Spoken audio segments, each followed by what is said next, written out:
มีเงินหาทุกล้านจะหวังเอาลูกสาวเพิ่นนี่ยังอยากอาบน้ำปะมาเตี้ยอาบน้ำให้ไหมได้อาบให้เด้อเนี่ย ไอ้วะเอานี่คักว่าวันนี้ดูแลหน้าต้องกันดีๆบ่มาตอนนี้คือโคตรหนักแน่นี่แหละเด้อคืนวันเพ็ญแสงเดือนแสงดาวส่องมาสุขเวลาโอ้จ้ะไม่ธรรมดาเลยมึงคมสิว่าก็เคยเห็นในโทรทัศน์เลยมั้งสนุกว่ะ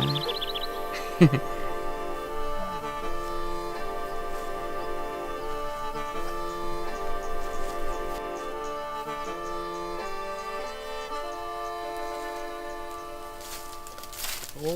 ยสาดิว่าเข้าไม่ป่ามันนี่ยืนท่ากันทุกมือเนาะ เดี๋ยวคนมันหักเมียเนาะมอนี่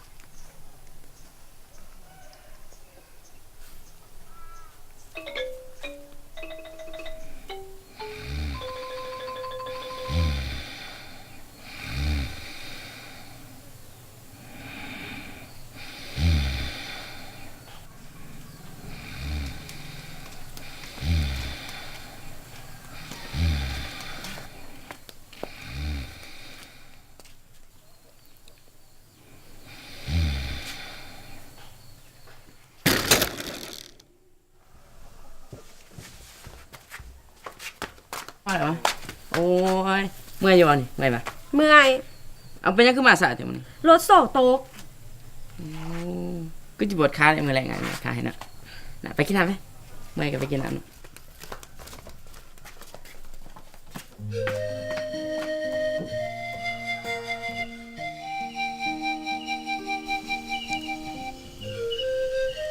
อันนี้แหละบ่อะไรอีต้นจะได้เผ็ดเลย แค้นกันแล้วอ้าย ไอ้ว่าคันถ้ามีเงินหลายคือคนอื่นนี่คือสิดีเนาะเพราะว่าไอ้สิได้ซื้อรถให้เจ้าเทียบไปให้จึงบ่ได้เพิ่งรถที่คันห่างขนาดนี้ นั่นแหละน้องก็ว่า หรือว่าเขาต้องหาเงินเพิ่ม ก็ดีเลยเนาะ เขาไปซื้อไก่มาเลี้ยง เอาไว้ขาย ไอ้ว่าก็ดีคือกันนะหรือว่าเฮาสิซื้อมาจัก2,000 โต แล้วก็ปลูกผักอีก8 นาน ดีวะ อย่ามาคีโมอยู่นี่ เอ้าหมายความว่าจังไดก่อน ตลกหลายอ้าย น้องจริงจังได้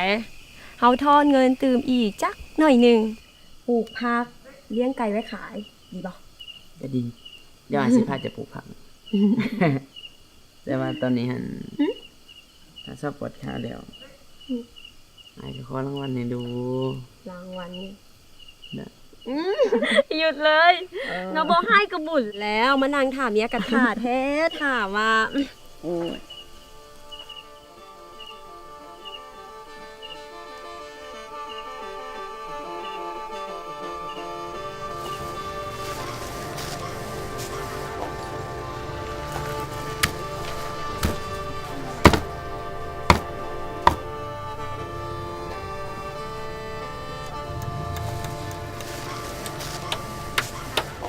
ว่าสิเอาเงินนี้ใส่ไปซื้อให้ เห็นหมู่มีรถจักรขี่ก็อยากให้เราได้ขี่คือหมู่แต่คันก็ซื้อให้ก็พัดอีกคนเรา เจ้าสิคิดอย่างไรเจ้าก็ขายควายตัวสิให้เรานะ ก็เป็นความตัวว่า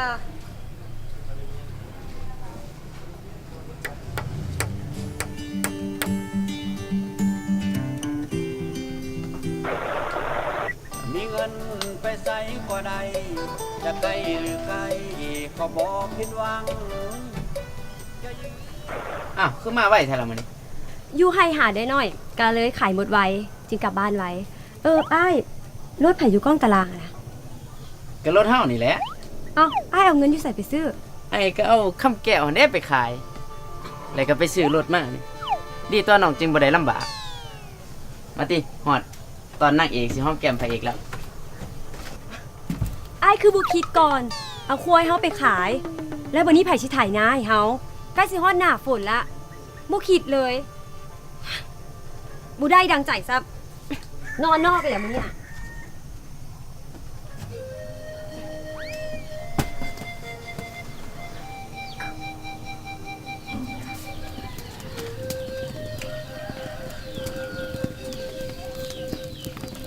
คือเอ้ยเว้าให้ฟังนี่แหละเอ้ยแล้วเมื่อยนี่ใส่เฮ็ดหยังบ่คิดเถอะนะบ่เปลี่ยนจักเถื่อเอ้ยก็ฮู้ว่าแอะนะแล้วอยากเอาใจเมียแต่ก็อดเครียดบ่ได้ โอ้ยเอื่อยกับหูนิสัยแอดีว่ะแอเป็นคนจังไดเอื่อยอายก็คอยเว้าจากันดี โอ้ยใส่ให้เด้อเอาอีคำแก้วไปขายแล้วซื้อรถบัดยามบ่มีเงินใส่น้ำมันรถไปหั่นรถหันว่าไม่สิกินยากอุ้ยเว้ามาแล้วเอ้ยอยากขาย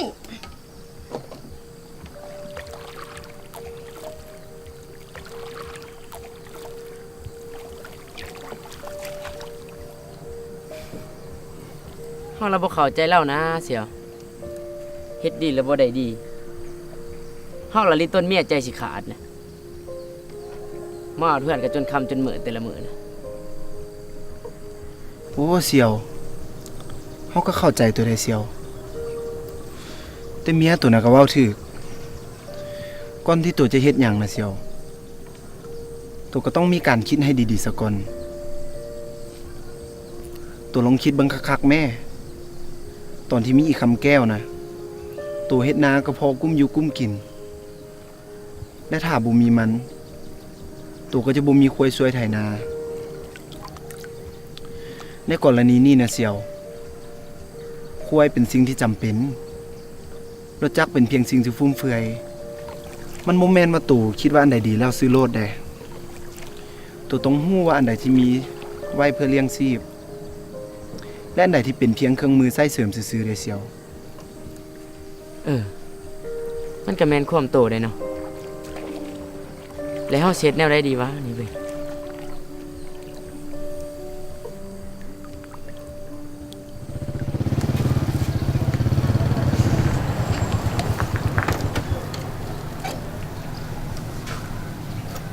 สบายดี เอาไปดิ แล้วเอารถมาจะเอาขายให้เฒ่าแก่นี่ แถบร้ายดูซ่องแถบร้ายมันมีมาก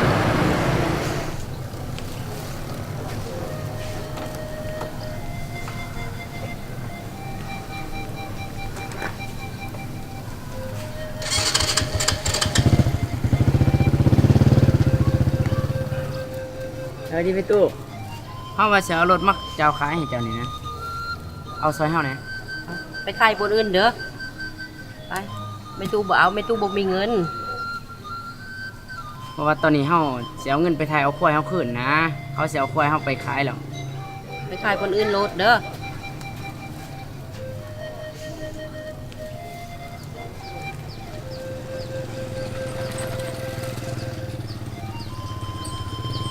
สวัสดีอัน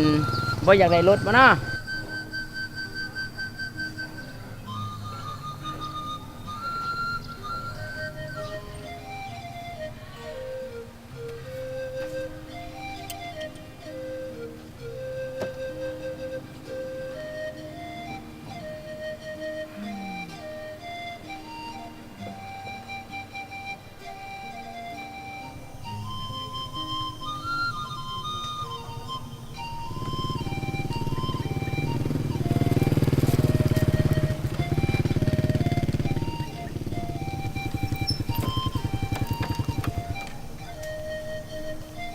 สาอยู่เพื่อนบ่เนาะ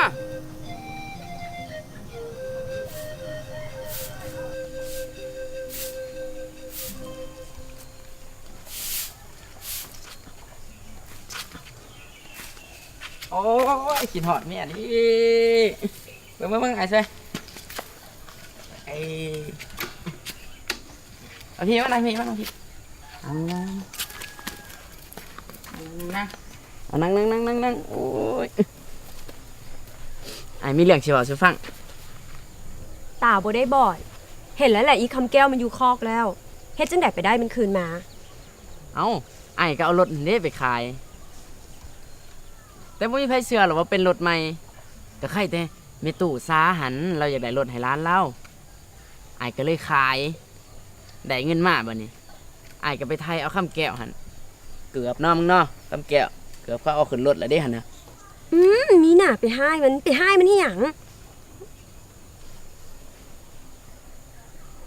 มีหยังปิดบัง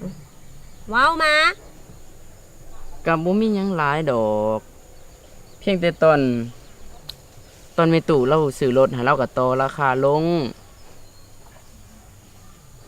บัดนี้ตอนไปไทยเอาคำแก้วขึ้นมาหั่น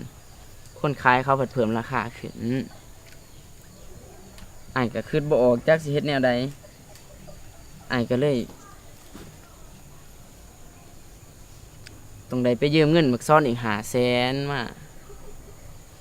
แต่ก่อนเขาสิให้หั่นบ่แม่นธรรมดาได้เขาตกลงกันผัวเมียนะ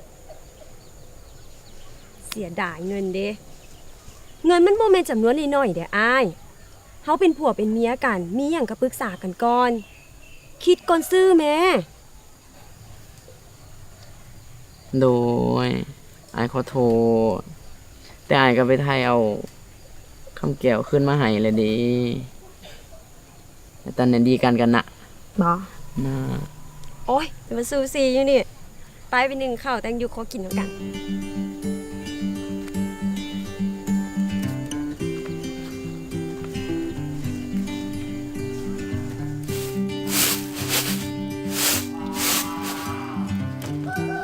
สบายดีท่านผู้ชมหากกระจกเป็นนั่นก็เป็นละครสั้นเรื่องทำอิฐของ5เรื่องเกี่ยวกับการนำไส้เงินและการบริหารเงินซึ่งสามารถนำไปสู่ความหังมีแง่คิดดีๆจากเรื่องนี้มี3อันหลักๆเช่นข้อ 1. ครอบครัวควรปรึกษาหารือกันและวางแผนกันให้คักแน่ก่อนนำไส้เงินหรือทรัพย์สินของครอบครัวจึงบ่เกิดปัญหาขึ้นอย่างครอบครัวของท้าวแอและนางเพชรข้อ 2. สิ่งที่สำคัญอีกอย่างคือเฮาบ่ควรขายสิ่งที่ช่วยหาเงินได้เพื่อไปซื้อสิ่งของที่บ่จำเป็นและยังเพิ่มรายจ่ายให้เฮาอีกข้อ 3. แน่นอนว่าทุกคนมีสิ่งที่อยากได้ก่อนจะจ่ายเงินจำนวนหลายพวกเขาควรมีการวางแผนคักแน่ก่อนทอนอย่างสม่ำเสมอเพื่อให้บรรลุเป้าหมายและบ่ต้องใจฮ้อนฟ้าวไปซื้อแล้วมาเสียใจตามภายหลังคือกับเท่าแอถ้าหากเท่าแอบปรึกษาเมียคิดไล่และวางแผนกันดีๆก่อนแล้วจะบ่เสียเวลาบ่เสียเงินและบ่ผิดเถียงกันในครอบครัวแบบนี้ดอก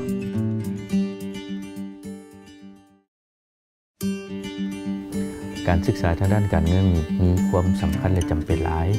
เนาะเพื่อส่งเสริมให้กับประชาชนในรู้จักความรู้ทางด้านการเงินเนาะเพราะฉะนั้นในธนาคารในสปป.ลาวจึงได้สมทบโดยการสนับสนุนจากรัฐบาลเยอรมันและรัฐบาลออสเตรเลียในการสร้างโครงการสร้างละครสั้นนี้เพื่อจุดประสงค์จะเป็นเพื่อสร้างส่งเสริมให้กับประชาชนมีความรู้ทางด้านการเงินมีหลายขึ้นเนาะซึ่งว่าเพื่อเป็นการสร้างความเข้มแข็งให้กับประชาชนเนาะพึ่งตนเองกุ้มตนเองการละครสั้นนี้ก็จะมีอยู่5เรื่องซึ่งว่าแต่ละเรื่องนี้ก็จะได้อธิบายเนื้อในให้ประชาชนมีรับรู้ได้เข้าใจง่ายขึ้นโดยผ่านการละครเรื่องสั้นนี้เนาะอันนี้ก็เป็นการสร้างปลูกจิตสำนึกให้กับประชาชนในการรู้จักออมรู้จักประหยัดรู้จักนำใช้เงินเนาะแล้วก็พร้อมทั้งมีวินัยทางการเงินก่อนจะนำใช้เงินก็จะต้องให้รู้จักคิดเพื่อเฮ็ดแนวใดเพื่อหลีกเว้น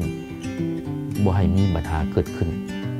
นำชีวิตของแต่ละครอบครัว